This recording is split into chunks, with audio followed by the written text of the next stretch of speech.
Hello, everyone. This is Eduardo Villavicencio. Thank you for joining. My co-presenter, Ana Maria, is having some audio challenges. So I just want to confirm. Thank you, Sal and Ruthie. If you can hear me again, go ahead and throw something in the chat.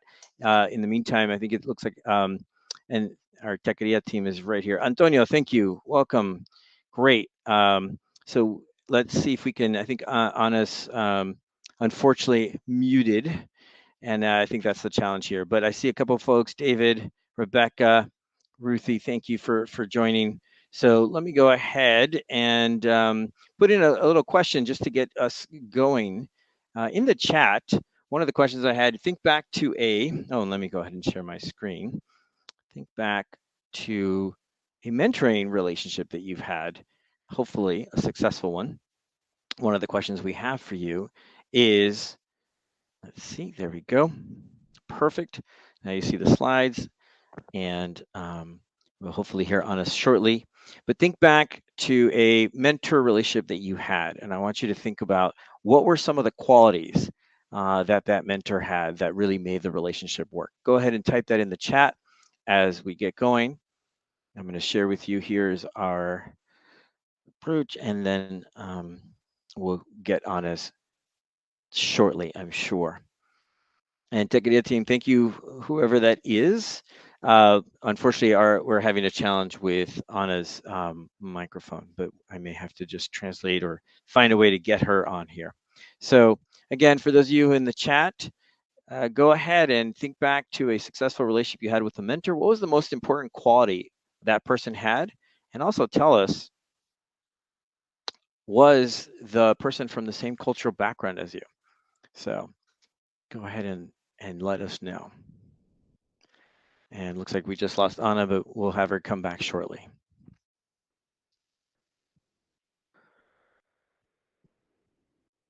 All right, we have 18 people joining us here.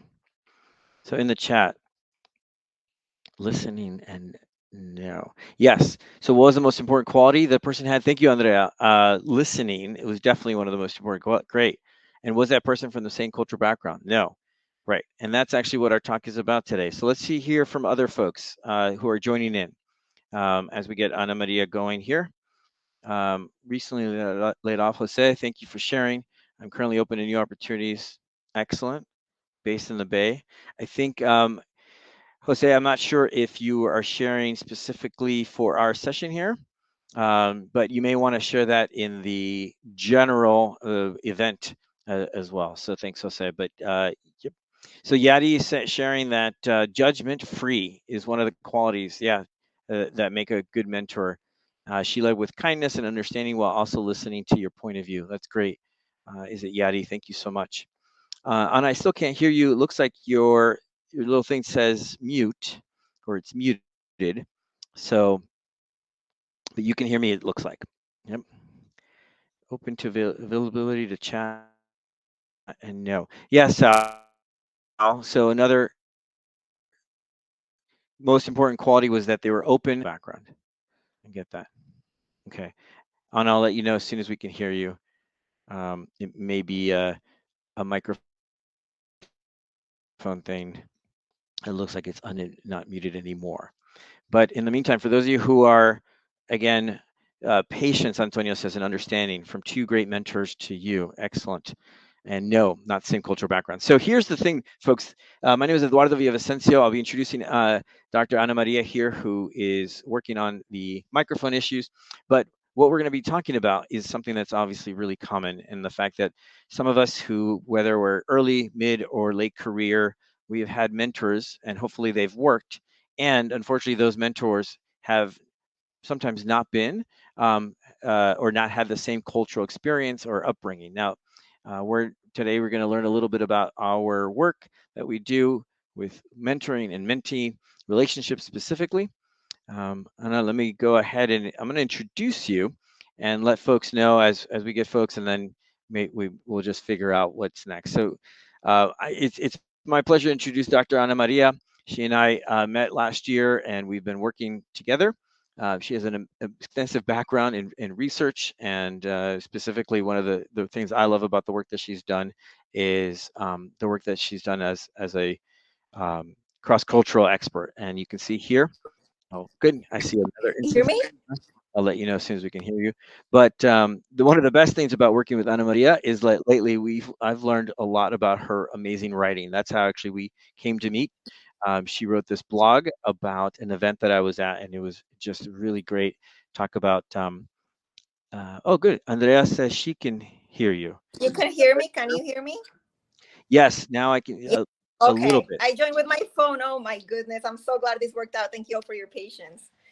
So excuse the image as I am connected through my iPhone, but Okay, here we excellent. are. Well, good, good. Yeah, perfect. I can hear you now. So I just finished introducing you, Ana Maria. So would you like to share a little bit more, and then I can go to the next slide? Yes, absolutely. Hello, everybody. Welcome, welcome, welcome. I'm so glad that you're here.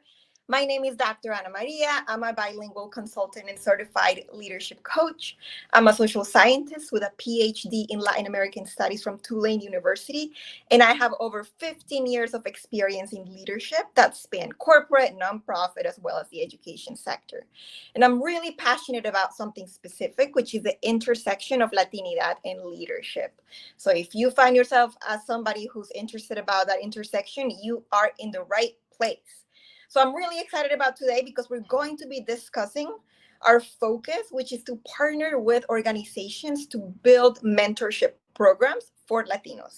So we're going to explore the importance of fostering mentee relationships that truly are centering cultural humility in the way that those interactions are happening. So before we dive into all of the content, I want to be able to talk to you a little bit about that definition of cultural humility. So, and I cannot see the slides, Eduardo, which I don't need, but just so you know, we're moving on to cultural humility in case. Yes, I'm right ahead. Awesome. Beautiful. So you all may be familiar with the term cultural competence. Some of you may be familiar with cultural humility as well. So I quickly will explain some of those differences. So with cultural competence, we're emphasizing acquiring knowledges and skills about a different culture. When we think about cultural humility, however, we are recognizing that that cultural understanding is an ongoing process, that we're not really going to be able to master like another culture ever, right? That we're going to be able to be proficient, we're going to be able to learn and be open minded about it. But it takes a different mentality and approach as we think about learning about other cultures. And something really important as we're in the context here of this workshop is that this is not only for allies who are looking to support mentees in the Latino community. This is also for Latinos who are mentoring other Latinos. And the reason why this is so important to think about is because as we explore what it means to be a Latino, to be part of that Latino community, we're talking about 63 million people strong. We're talking about a community that represents 33 Latin American countries, including the Caribbean. And we're talking about folks like me that showed up, you know, within our lifetimes, immigrated to this country, as well as other folks who may be like 10th generation Latinos who maybe never crossed the border, but the border crossed them, right? Like when Mexico was part of Texas, for example. Um, and so with that, I just want to, you know, like kind of like remind you all as you think about this idea of cultural competence and cultural humility, this really applies to all of us, whether we're Latinos or whether we are allies. This is something that everybody could get something out of.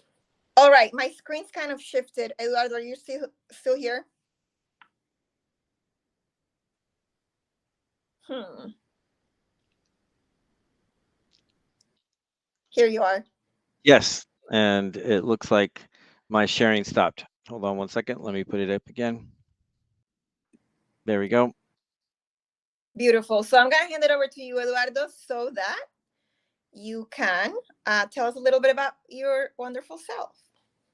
Excellent. And you can hear me? Great. So real quick, Eduardo Villavicencio, first generation US born child of Ecuadorian immigrant parents. I was also first generation to attend college in my family. So I'll just fast forward to the fact that after being a K-12 teacher for many, many years, I ran a technology consulting company as a former IT director for schools, and then I did a lot of work with change management. One of the things that I bring to the table is the fact that I had a really bad first corporate experience, and after 6 months of leaving that first experience, I hired a coach. I didn't know there were such things as career coaches at the time, and so what was neat is I had a coach who, I'll tell you a little bit more about that later, helped me understand that some of the what I thought were my strengths were sometimes my weaknesses and blind spots. And so I'm excited here to work with Ana Maria and to tell you a little bit more about what we are up to. So let's talk about the outcomes of what we're going to share with you in the next 15 to 20 minutes. Beautiful. Thank you, Eduardo. And it is an honor to get to work with you through Dr. Ana Maria Consulting. We love having you here. So, our first outcome for today is to really identify some key data that highlights the challenges that we as a Latino community are facing in the context of leadership. We're then going to explore the complexities within mentorship relationships, like what makes mentorship not always a viable way to support those Latinos as we are looking to push through the barriers and get to those executive roles. And then finally, we're going to talk about some of the solutions that we have, tried and true, that we know are really changing the way mentor-mentee relationships are able to be rooted in humanity, be able to be rooted in real relationships with one another, and where those relationships allow folks to be vulnerable and to get to a place of transformation and to get through getting the support that folks need to be able to really succeed within tech companies, corporate companies, etc. All right. And so, did you know that we are currently 19% of the US population, and that number is expected to grow to about 30% by the time we get to 2060? Let's let that sink in for a minute.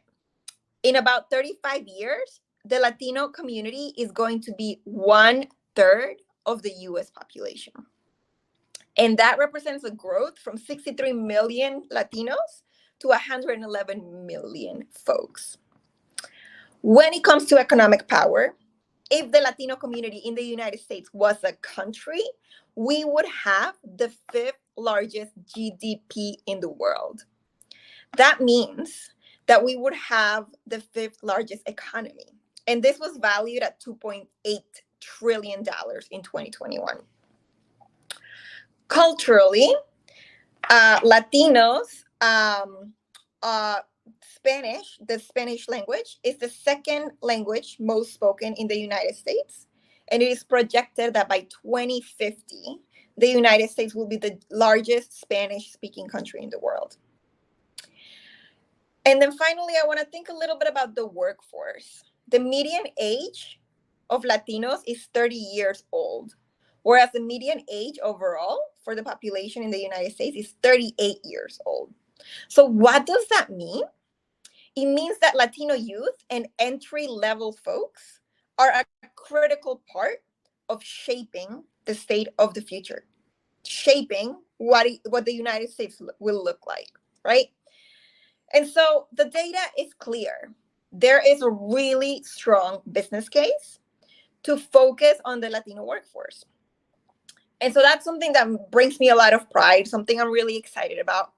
And I would be remiss if I share all of this really exciting data without also talking about some of the astonishing data that we need to be aware of as a Latino community so that we could actually measure against that, so that we could actually be united and think about what are the steps that it takes for us to move past some of the barriers and some of the statistics that we may not be so proud of or so happy to learn about.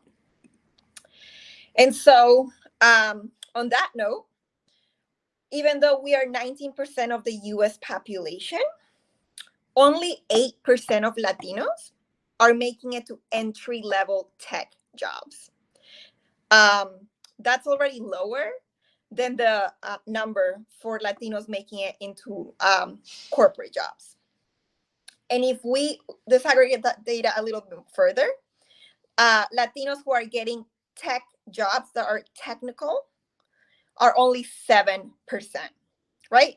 So out of a population of 19%, only 7 to 8% are making it into tech careers, entry level. And this is really troubling when you think about it, because that 7% is the foundation, is the baseline from which we start a funnel of leadership, right? So now we only have 7% of the population or 8% of the population who can now begin to work towards moving up the ladder if that's what they desire, right? And that's so, like the odds are against us in terms of the numbers, right? And so it is to no surprise that by the time we make it to executive level roles, only 3% of the Latino population is making it to executive roles in tech companies. That's 1% less than corporate. Corporate level is 4%, also an abysmal number, and also, just so you know, a little bit higher. And if we disaggregate, that number is only 1% if we're looking at women. So this is where Dr. Ana Maria Consulting comes in. Having worked with organizations like Latinas in Tech, Somos Tech, ServiceNow, and Techqueria, we have heard firsthand from Latinos in the industry. Latinos want strong mentorship. They want sponsorship. They want access to the social capital that will give them access to all of those unwritten rules of how to advance within tech, right? We, within the Latino community, may not have the social capital. We may not have the aunt and uncle or the neighbor that already has that high-level job that could open up those doors for us, right? And so mentorship becomes even much more important, considering that sense of urgency that we have in that lack of resources. So in recent years, as we have worked with the Latino community, we have heard what are some of the challenges, and we could go to the next slide, that these Latinos are experiencing, right? Like, you're already in a tech company, you're already working really hard. What is it that's becoming a barrier for you? We have found that there are two categories that are really important. Some have to do with internal challenges. So, for example, feeling self-doubt, feeling pressure to culturally assimilate, having family obligations, and having difficulties in self-advocacy, right? Like all of the things in which we internally are feeling like we cannot be our best selves, so that we cannot succeed within these roles. And then on the other hand, there are external barriers, which encompass discrimination, biases, lack of representation and isolation, and economic inequalities, right? So and that lack of social capital. All of that is adding to the stress of what Latinos are experiencing, that oftentimes is slowing us down from being able to move up the ladder. And so mentorship relationships are an amazing setup to be able to support the Latino community to be able to move up.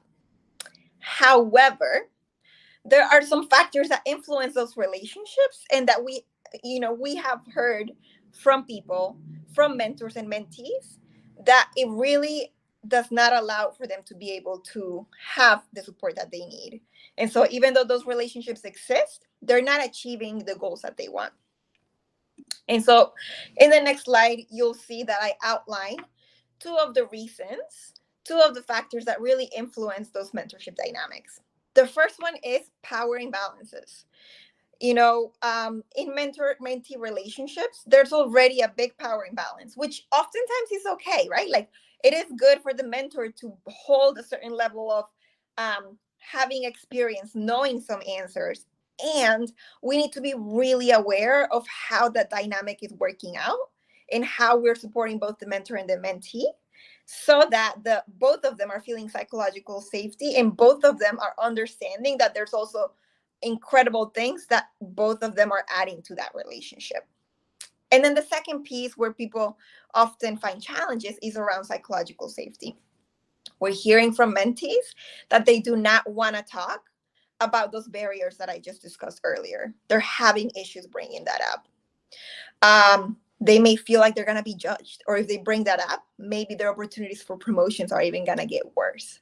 So they may be keeping this more like professional relationships with mentorships, but they're not addressing the actual issues at the root of what's slowing them down. And then mentors are also reporting that they're really worried about cancel culture. And this is specific to allies, that they're worried about saying the wrong thing, making the wrong comment, and like meaning well, but acting in a way that's actually going to create more harm. And these are really important things, important challenges to consider. So we have a tried and true curriculum that honors both individuals and that really offers the resources necessary for them to be able to feel supported, to feel empowered, and to feel psychologically safe. So we really aim for mentees to be able to show up and not feel judged. And we aim for mentors to feel empowered and like they have the tools they need in order to be able to support those relationships. So the first tool is appreciative inquiry. I see Eduardo's working on resharing his screen, but I'll tell you about it. And you'll get a workbook that I will share with you in the chat, or I'll actually ask Eduardo to share in the chat before we leave today. But the idea of appreciative inquiry is that we're departing from a place of appreciation.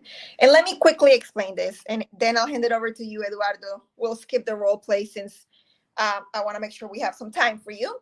But what I'll tell you about appreciative inquiry versus problem solving is we as individuals who operate in a capitalistic society, we are trained to solve problems. We are told by society that we need to be critical thinkers. And that's amazing. That's how we advance in society, right? We're told any kind of information and we're like, okay, what's the problem with this? How can I make it more efficient? How can I improve it?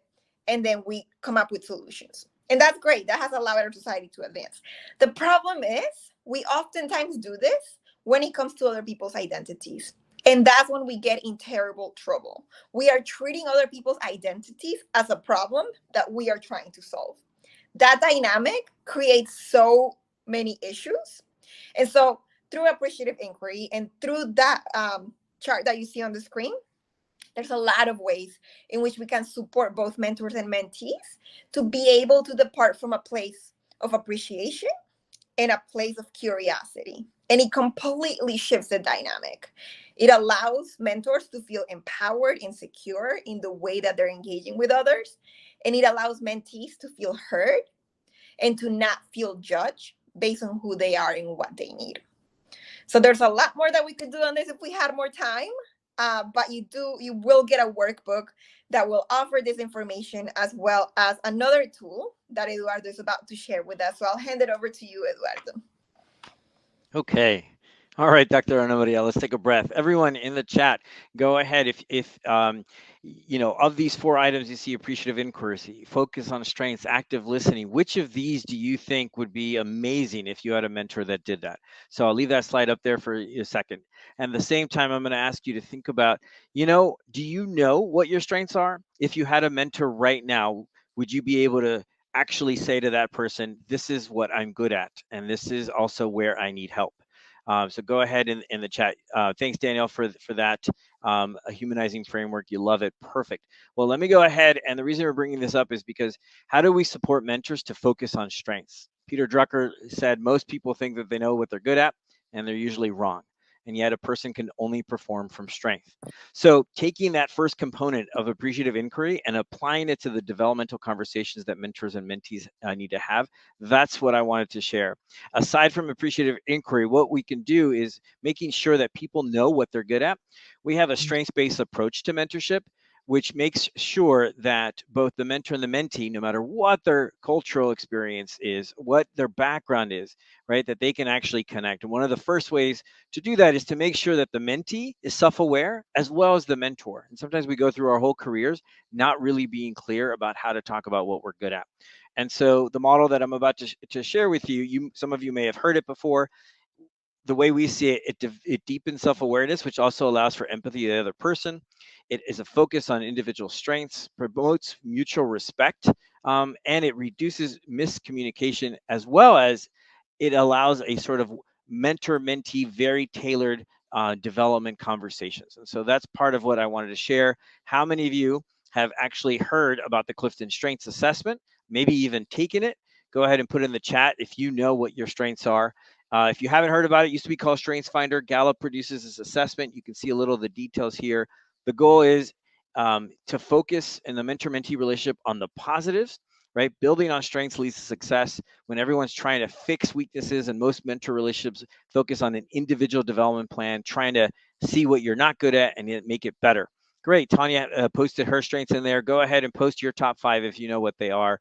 One of the ways that we look at Clifton Strengths as a tool, I've been certified in this since 2018, and it has just, I only got certified because I realized I got confidence. I was able to ask for help, even from non-mentors, just other team managers and such. So here's an example. How does this improve the mentor-mentee relationship? The mentor knows the mentee's top strengths.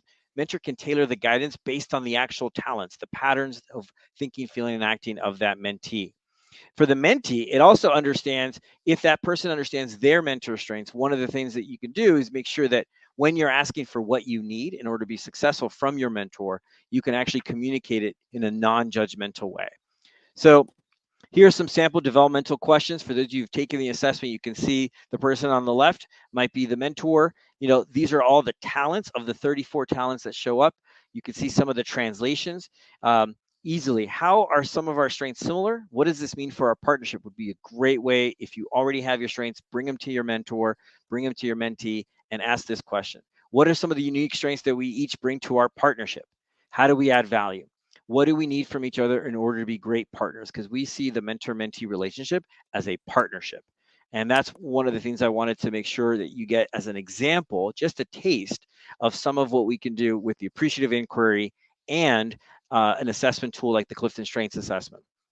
Ana Maria, do you want to just close this off and see? We'll see if anyone has any questions in the chat or any experience with their appreciative inquiry or with Clifton Strengths. Yes. Thank you all for your patience as we handle some technical difficulties, and I'm really excited to continue this conversation. So I know Eduardo is also going to share some links in the chat that includes a workbook for your use. And that also includes our information so that you could go ahead and reach out. Feel free to keep this conversation going. This is just the beginning of a journey, and we would love to continue that journey with you. And we hope that you were able to get something useful from this conversation. Thank you so much for choosing to spend your time with us. Excellent. I put the copy of the link for the workbook in the chat. For those of you who still want to stay on, go ahead and feel free to throw in any questions. I see that Tanya and Sal know their strengths. I don't know if you have used them in a conversation with your mentor, or maybe you've mentored someone and you've used them. Let us know in the chat if you want. Thank you so much, everyone. It is 4 o'clock Eastern, so it is officially our time end. We don't want to keep you from the next, but we're really glad that you joined us. Feel free to reach out again. You see Ana Maria's information there. You're welcome, everyone. Thank you for your time. Hope you have a good rest of the conference. Definitely reach out to us and schedule time to connect. Good luck, Tanya.